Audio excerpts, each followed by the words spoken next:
All right, so we just did a really fun experiment.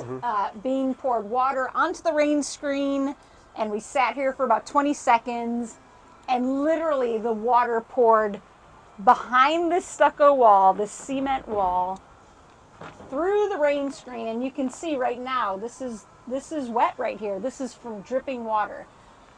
What kind of rain screen did you use? Like, how do people know what to use? Yeah. So there's this brand, Plain Drain Solutions, and they sell rain screen, and they're coming out with some other really cool products to help with stucco and elevate the standard. Got it. Especially in Houston, because Houston's got a bad rap for stucco, and like I said, it's not the stucco's problem. It's just there's some things we can do to help out. Totally. Get the water out. Yeah. And maybe you could run quickly through how this works. So, like I said, going back to you put it back against your WRB. So the webbing faces the plywood. Yeah, webbing, super important. Webbing faces the plywood. If not, if you turn it backwards and they put it this way, when they go to scratch it, it's going to fill up all your drainage space. Got it. So I've seen that happen on houses before. Okay. Super important.